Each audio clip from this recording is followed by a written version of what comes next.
Hey everybody, fellow creatures of the night, fellow war machines. Brad the Guitologist here.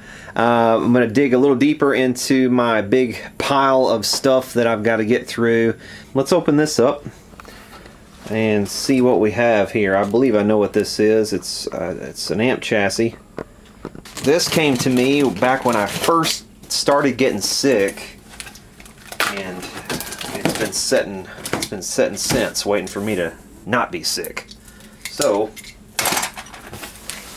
I do apologize for the delay on this one in particular, because it's been like 3 weeks, and I'm just now opening it. So this is a isolation transformer that I'm going to be installing in this thing. Here is the amp chassis, and that might be tubes. This is a Harmony H400 chassis. These are still pretty prevalent. You can find these on a lot of them on Reverb, on eBay and whatnot. And I think he said he was having problems with this one being a bit noisy. It looks like it's had all the caps changed and stuff already, and it's kind of been gone through, but he said he was just having problems with it being noisy and wasn't able to really get it work to his satisfaction. So we're gonna look over it for him. He wants that transformer installed, but the problem is I don't think there's enough space on this chassis for that, to do it on the chassis. There might be. First things first, I think what I want to do, I think I want to get a little speaker on this, install the tubes, and fire it up and see how far he has gotten. See what's going on with it. You know, because a lot of times when you're trying to diagnose something or talk about something online, it doesn't always compute. It's easier just to see it on the bench and see what it's doing.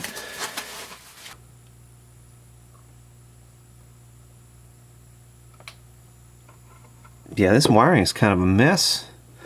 I've got, see this right here? This is like, I haven't touched anything here. Maybe this happened in shipping, but you see those two wires right there just laying across one another, touching? Whoops. See the bare wire touching right there? So that's a potential problem, because that's bridging this pin and this pin together.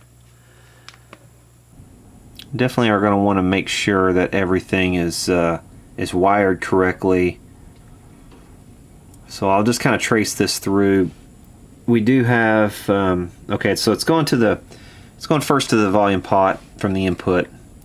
It comes out of the wiper, goes through this capacitor and into here. So that is the preamp tube, the center one. So that is correct. The tube arrangement. It's just unusual that it would be in the center instead of, you know, over here. And I guess I had forgotten that from other Harmonies I've worked on just like this. You'd be surprised how easy it is to forget those sorts of things once you've seen about 100 other amplifiers, you know, since the last time you saw a particular model. And just kind of everything you thought you learned about that model, you have to kind of rediscover in a way. It's like, oh yeah, I remember that now. These pins are kind of bent all out of shape, so we'll rebend these pins.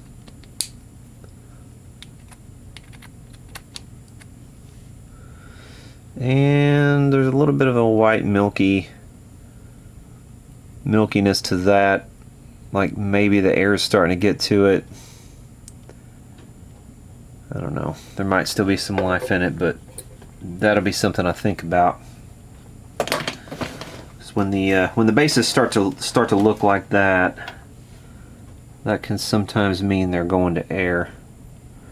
And this base is kind of looking the same way. The retainers on these are kind of cool.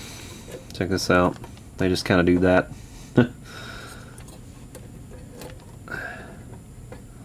Pretty novel design.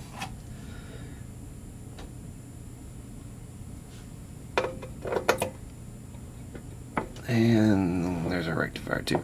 Okay, let's put a load on this and see what it's doing. Okay, I got it plugged in to a little speaker. This speaker's 8 ohms. I don't think that's correct, but it's close enough. I think the original speaker might be 4 ohms.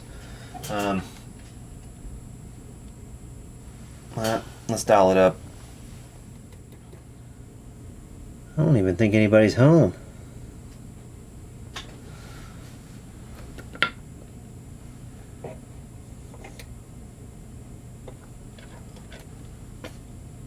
Okay. So dead as a doornail. Usually if something's dead, well, I'm going to check the wiring of this cord. This is not the original power cord, so let's go back to square one for a minute here. Just make sure that this power cord's, which I should have already done, but let's see. Okay. Power cord. Power cord's coming. Alright, here's the hot. Hot's coming in, going through a fuse holder. Let's see if there's a fuse in it. And there is, but it looks like it's burned. It is disintegrated. Yeah, there's no fuse left. Now, I used to put fuses in these, but I stopped doing it because, you know, I kind of realized that it already has 3 fuses in it. That's what these tubes are. The tube filaments are they basically double as fuses. And, you know, the fuses, or the limit on those, the rating is what, like 100 milliamps or something like that, 150 milliamps. It's well below what, you know, what is dangerous or deadly to the human body. So, you know, a fuse is kind of extraneous in an application like this because, you know, again, it has 3 of them already in series. I used to put fuses in, but I kind of stopped that because, you know, the more I thought about it, the less sense it made. Which, you know, I mean, it's not a terrible idea, but it's probably extraneous. But I will go ahead and put a new fuse in, and we'll see what's going on. Let me see. Try to get something that's sort of low. Alright, this one's 315 milliamps, so that should be enough. That's actually higher than the filaments are rated, so okay. And to be fair, I can't see the connections that are under here. I'm going to assume that those are okay, and I will measure it if there's a question, but it is going through the switch. On the other side of the switch, it goes, looks like it goes 2 different directions here. One of these is to the negative.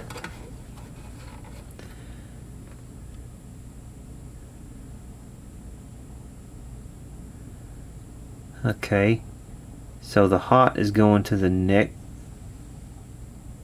the hot is going to the negative of these.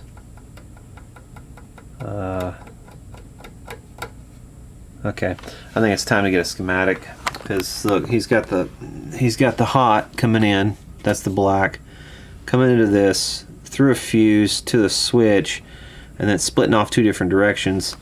Here it's going over here to the negative side of these filter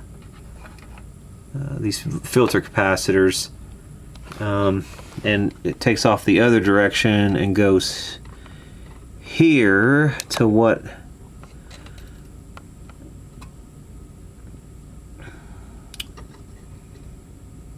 let's see, there's a few other things tied to this same spot.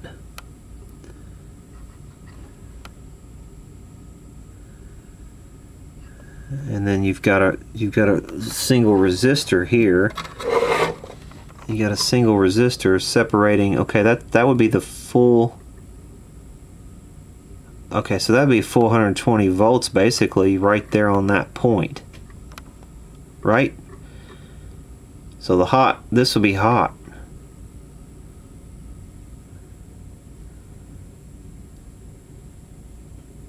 And then you've got a resistor separating a small resistor. What is that? 100K separating the full hot 120 volt AC from the chassis. So that doesn't look right already. So I would say that's why this burned. And I guess I'm glad that it was already burned, because it probably would have just smoked if I'd dialed it up. But that's why a lot of times you'll see me, man. I'll sort of, as I'm dialing up something on a variac, I'll kind of tap it with the back of my hand when it's real low to see if I get any kind of little tingle, because if I get any little tingles, if there's any potential there, I should be able to sense it on the back of my finger or something. Don't grab it or anything like that, but sometimes if it's real low voltage dialed up on the variac and you're just dialing up slowly, just touch it with the back of your hand. If you feel any tingles, then there's loose voltage on the chassis, and you should stop and reassess what's going on. So I'm glad that was blown and everything, but we're gonna have to look at a schematic and basically rewire this. Okay, dug up a schematic for this Harmony. This is the H400A, but it's practically the same schematic. But you can see here on this side, this is the hot on this side. The switch is on the neutral side on most of these amplifiers. I like to move the switch to the hot side to keep the hot from going, into the amplifier and around. The only reason it doesn't get a completed connection is because of the switch coming back out. So I like to move the switch to the other side usually. So I'm definitely going to do that. But also I'm going to have to move the switch to a place prior to the transformer. So we need to put this transformer in. I think there's going to be room over here on this side of the chassis underneath. Now there's another transformer on the other side. That is that's this transformer here, I believe it's this one, T2. I think I may be mistaken, or is that the output? Let me see. No, it is not. It is the T2 transformer. So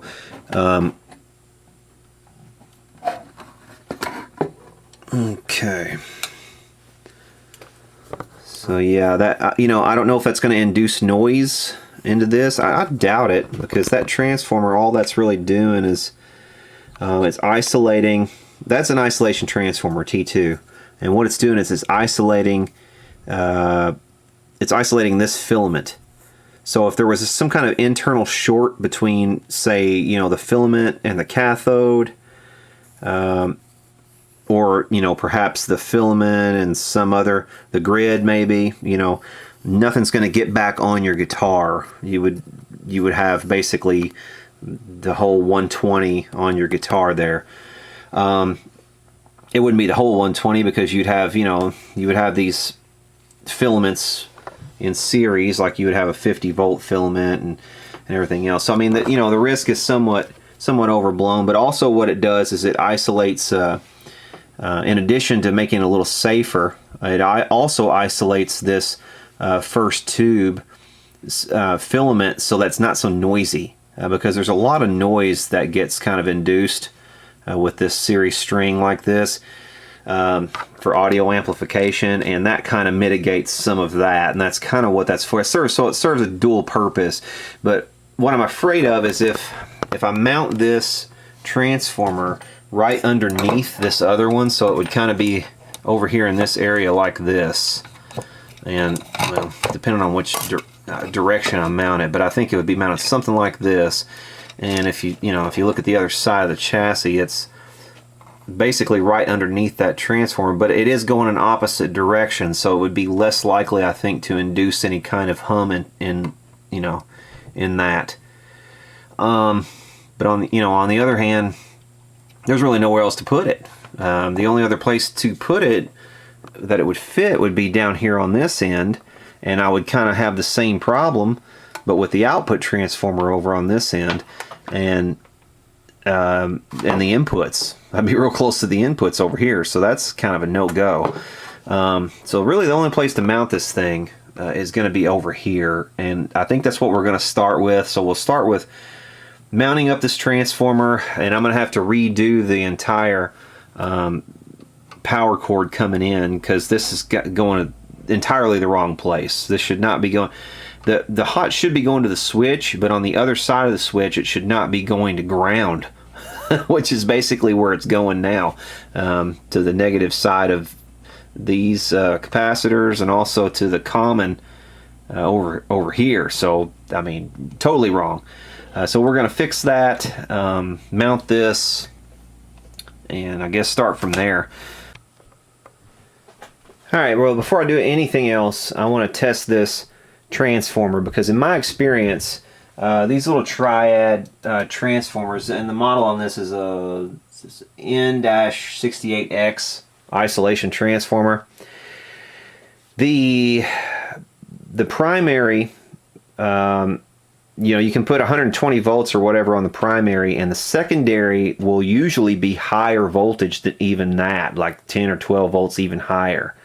So then the problem with that is, you know, pretty obvious when you think about it, because by the time you stick that kind of voltage in something like this, you're raising all the voltages, you're actually cooking your tube filaments a lot more. So what I'm going to do is just ensure that that's not the case with this one. I suspect it's going to be, and if it is, we're going to swap this thing around so that the secondary we're using as the primary, and you know, that's kind of the solution that I've come up with to be able to use this model of transformer in these. And what that does is essentially lowers the voltages a bit on the secondary, so that it's just easier on the amp. The amp will still sound great. It'll still get good voltages throughout, but they won't be quite as high, and actually the tubes should last longer as a result. So what we're going to do, I've got a cable going over here to my Variac. I don't know if you can see that or not, but we'll get it in a picture. I've got a power cable coming off of that, and it is going to the primary side. I've got a reading here. This is reading the primary. The secondary is being read here, so we'll see the difference between the input voltage on this side and the output voltage on this side. So let's fire it up. Make sure all my wires are apart, because they're kind of all over the place and I don't want to touch anything. So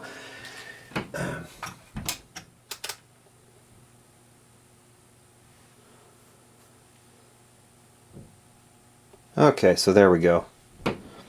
Now we're getting something. But you can see here already, 60 volts on the input, 69 volts on the output. I mean, that's a big difference. And by the time you get it all the way up, by the time you get it to 120 volts, 121 volts on the input, look at this, 138 volts on the output. So that's not good. That's not really what you want. So what we're going to do, we're going to flop the primary and secondary around when we use this thing. Otherwise the voltages are just going to be way too high. And that's, I've run into that quite a lot with these. And no, it's not a matter of the secondary being able to eat up the extra voltage, you know, when the current gets drawn down or whatever. It's just too high. I mean, you would expect to see the same voltage out as you're putting in if it's a one-to-one isolation transformer. But this one, these really aren't. I mean, they're all miswound. So we'll flop it around like I usually do and go from there. Alright, so he already had an extra hole here for his ground wire to attach to. So we're just going to use that for one side of this thing, one side of the mount. And let me think about this. I want to... Let me think, because this is going to be the primary rather than the secondary. I think I want this to be facing away. I think I want it this way. And then it's going to kind of be in here catty corner. What I want to do, because I can't remember how this exactly goes in, but I think there's a piece of wood that this thing has to sit on top of, so I want to make sure I get this as far over as possible, so that there's room for that to go back on.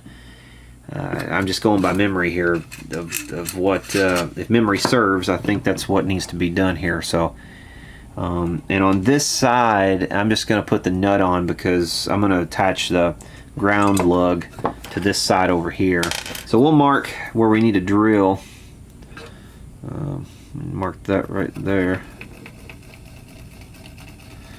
That's where a good sharp pencil comes in handy. Alright, so that is where we want to drill and attach the other side of the transformer. Alright, so there's the isolation transformer installed. This is a shield. I'm going to connect it over here with the ground wire, but it needs to be a little bit shorter. So let's snip some of that off.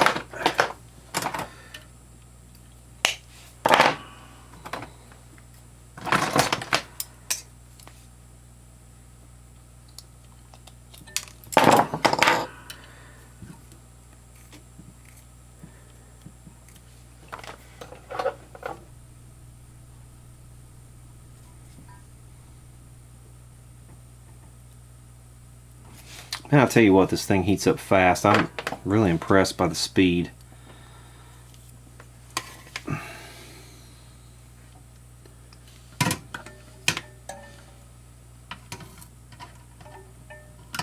Alright. Okay, so there's that one on there. Now these again are going to be my new primaries, and what we're going to do here is go through the fuse like it is, and then through the switch just like it is, but then on the other side of the switch we want it to go to the primary of this transformer. So basically I want one of these to come here, and then the other one will need to go to the neutral back out.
Okay, now everything is pretty much ready to go as far as the power on the primary side.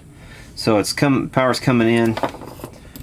Here's the hot, goes through a little fuse, like a 300 milliamp fuse, through a switch. On the other side of the switch, it goes through the primary and then back out the neutral wire. And the green wire, ground, is going over to there. So the primary is correct now. Now let's work on the secondary. This is where we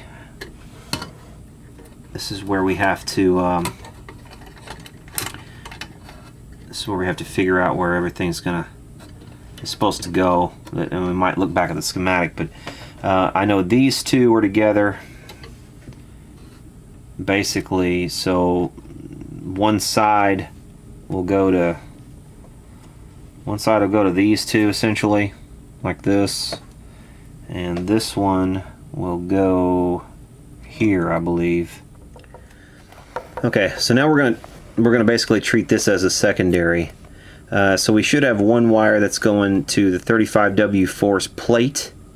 The 35W4 is over here. And there should be a 100 ohm resistor also.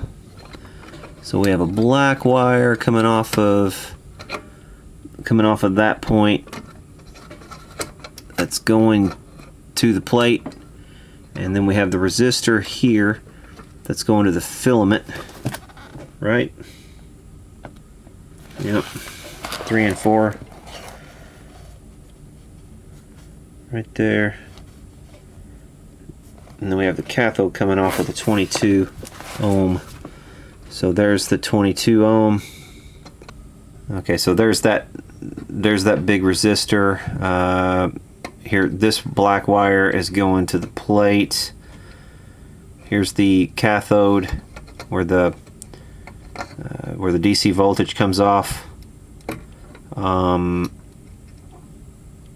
Okay, so definitely one side needs to go here. So we'll shorten a couple of these wires and put one side to this point.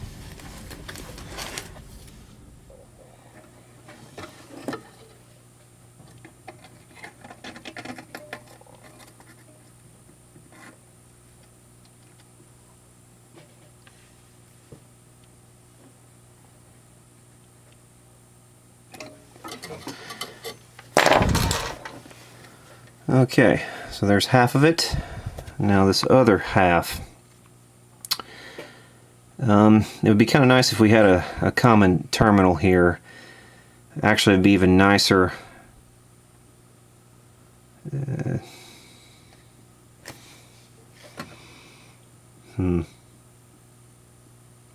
think what I may do,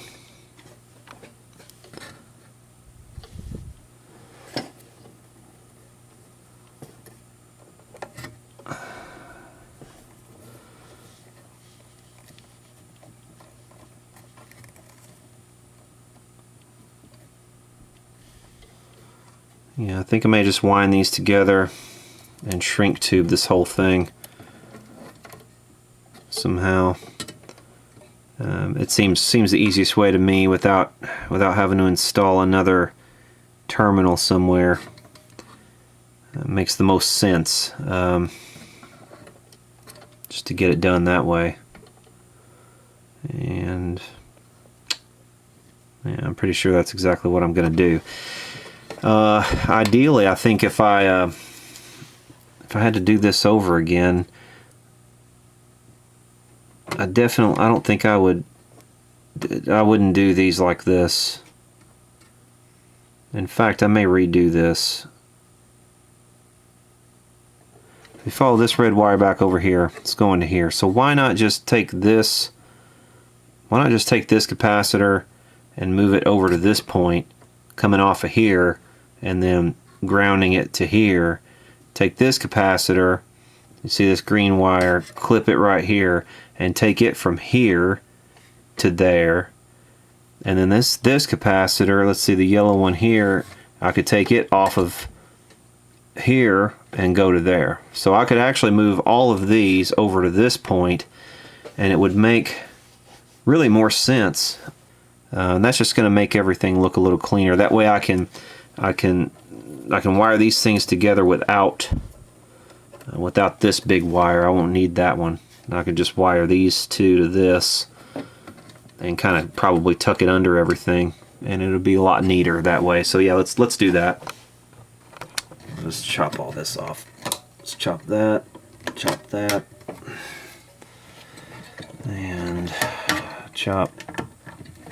that, and get all of these out of there.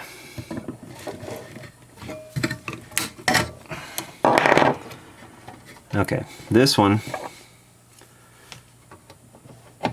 is going to that point. Now what is that? This is the power tube, and that's pin 1 of the power tube. I'm not sure on that one what that's supposed to be. Pin 1 is the cathode, so that must be a cathode bypass capacitor. Let's see what size it is. Yeah, it's only 25 volts, so that's a cathode bypass capacitor for the output. So let's, we can use this, but we're going to put it right here directly.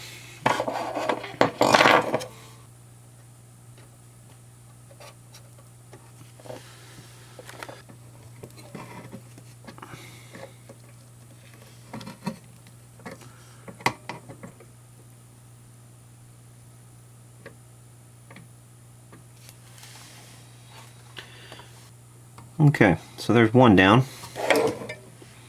And see, isn't that a lot cleaner than having that a wire run all the way over to that point? It just makes more sense in my mind to do it this way. Now this one, same thing. We're gonna clip this wire because it's not going to be needed. This red one. All right, so there's a red one running to that point. Let's see if we can get this up and off of here without damaging anything.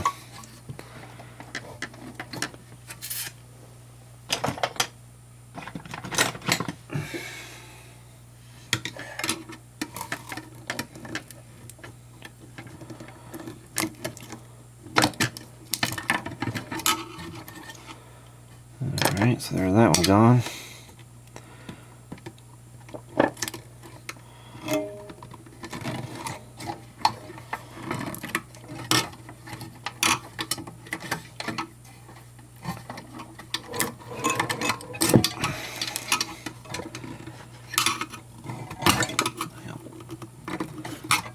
I think I can dissolve this stuff with alcohol and it'll come right off. This one has to go from, oh shit, I broke a nail. Damn it. Broke a fucking nail.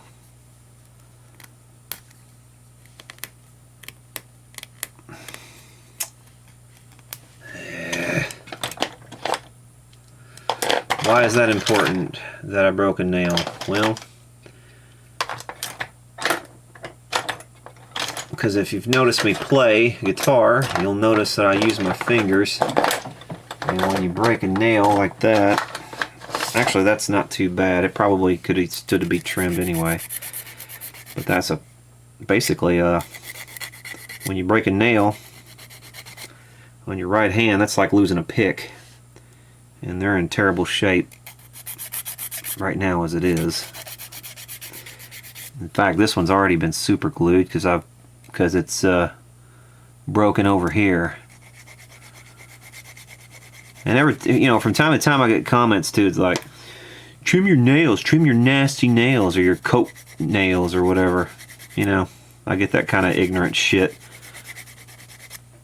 from people, and it's ignorance. It's just not knowing any better. It's not realize, oh, you can actually pick with your fingers. Yeah, you can pick with your fingers. In fact, that was the way things were done for a long, long time in the early days. And classical guitarists do it. Folk guitarists do it. Some rock guitarists do it, like Jeff Beck, and I do it. So, but when you break a nail, it's like losing a pick.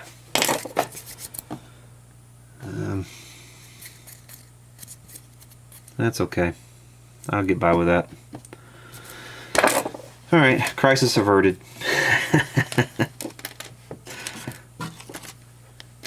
Alright, where was I? Oh yeah, this one. Alright, so this has to go from here to there. What is this? What size is this? This is 100 microfarad at 150 volts. These leads are really too short.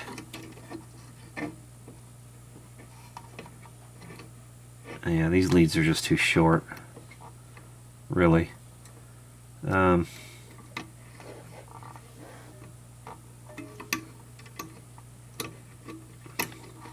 I'm just going to get another one. Hell, some longer leads. Okay, the other advantage to this is it's a smaller size, so it'll just fit in here a little easier, look a little more compact.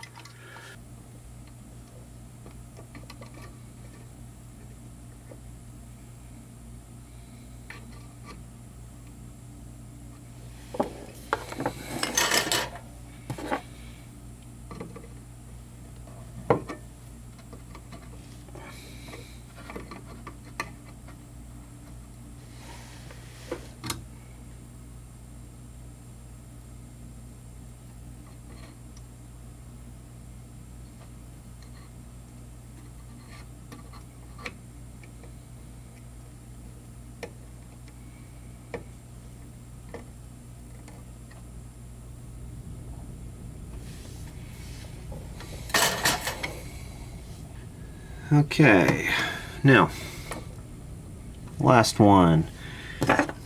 What is this one? That one's a 50. I'm gonna do the same thing. I'm just gonna replace that. All right, this yellow wire that's coming over here, that's where we want to tie this in, and that should easily go on the terminal.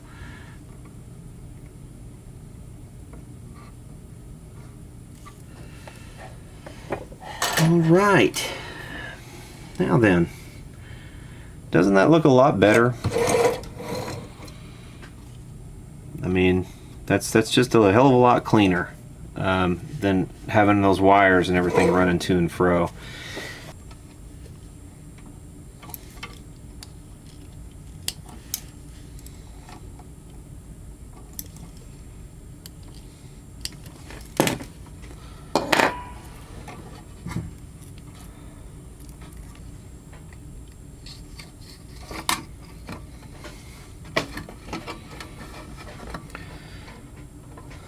Alright, so I can lose a lot of this length. I can lose it to about right there.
Okay.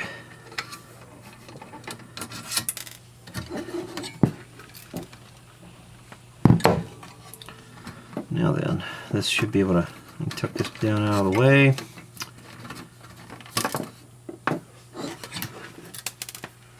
Get rid of some solder blobs.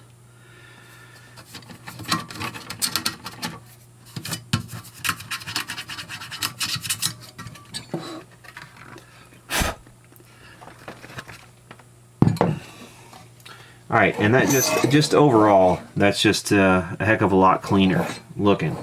As a matter of fact, I think I want to go even further and clean this up. This is just, there's too much length here. That's definitely what I'm going to do. Let's do that. Let's get rid of it to right there.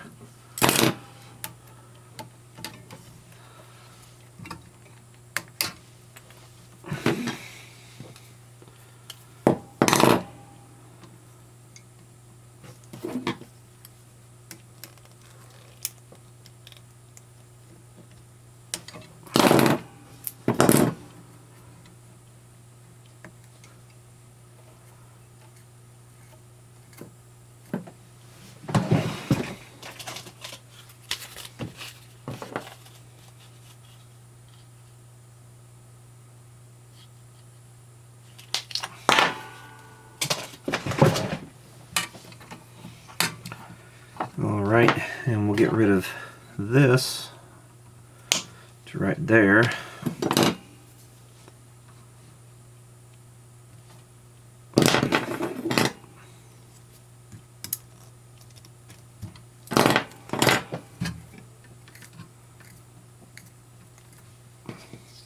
And don't forget your shrink tubing. You gotta put it on first. I couldn't tell you the number of times I've forgotten the shrink tubing and had to undo a joint because I forgot.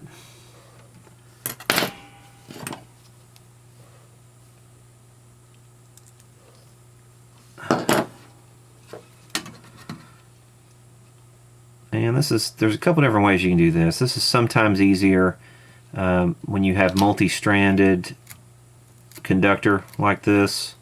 Sometimes it's easier just to pre-tin it with solder first, so that the strands all stay together. But I don't know. It's really the easier way to do it, I guess, if you're J-hooking like that. But I'm so used to doing it kind of the wrong way that I've gotten good at it, I guess.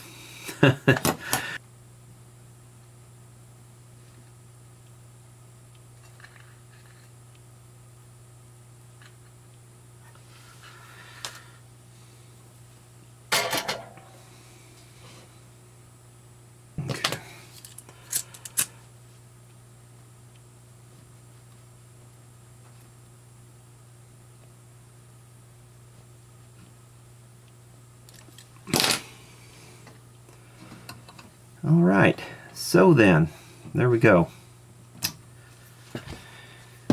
Just to recap, okay, we have our power cord.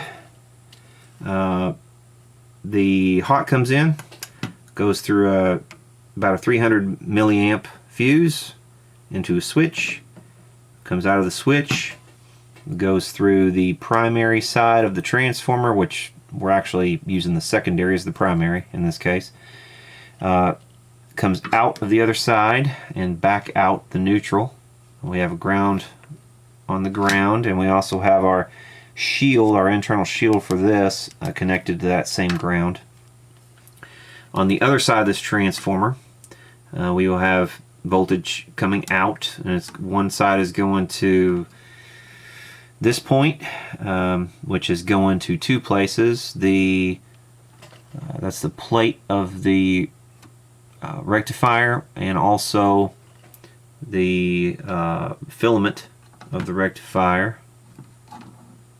It's coming out. The other side of the filament is going to the rest of the filaments in the series string.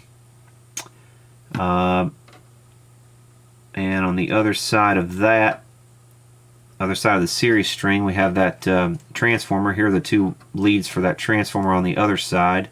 That's the isolation transformer for the first tube. And yeah, comes back to this point, and that's where it also goes back to the other side of the primary. So the series string is correct now. These have been moved and they are correct. Make sure we got the positives in the correct orientation, which we do. So I think we're ready to pop some tubes in this and give it a try.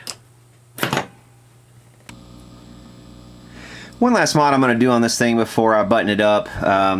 Because the voltages are so much lower coming out of that secondary on this transformer, we really do not need that resistor right there. So I'm bypassing that large power resistor. What I'll probably do is just put a jumper wire around it and leave it in place. But bypassing it is a good thing. It's only 100 ohms, and that's just going to get more juice to the tubes by bypassing that. And like I said, considering the fact that the voltages are so much lower coming out of that transformer, it could stand it, and the filament should be able to absorb that easily. So okay, so there's our jumper wire installed, and that's just going to bypass that unnecessary resistor and get a little more juice to the filaments. And this also is our last look at the interior here, and we're going to pack her up and send her on back to her owner. Okay, here we go. Here's a little 8-inch cabinet. This is about the size of the cabinet that this would have come out of, so this will give us a little better indication. I'm not sure if the impedance is matched or not, but it'll give us a little better indication of what it's going to sound like. This is a tempo amplifier. This is a old solid state thing from the 70s, made in Japan. It's got reverb and tremolo and stuff on it, and one of these days I might tear into this and repair it. It's a basket case right now.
So yeah, that pretty much does it. This is a 1965 Harmony model H400. And yeah, if you want to do this to your own, that's what you need to do. You can grab one of these isolation transformers. Here's a box for one of mine. And again, this model is an N-64X, and you'll probably want to do the same thing that I did here, because I've always had to do it on those, and flop the primary and secondary leads. And no, it won't hurt the transformer. There are some people who will have raised concerns about that in the past when I've done that, and I don't think that that's an issue. I do realize that in some transformers, you really don't want to do that, because you might risk burning up a winding that wasn't meant to handle certain amps. But in this case, it's 1-to-1, so they're very close already, and they handle about the same. So not an issue. There's no hum at all. That's wide open. I mean, that's about and we're it's not even in a cabinet, so we're wide open to fluorescent lighting and everything, and it's dead quiet.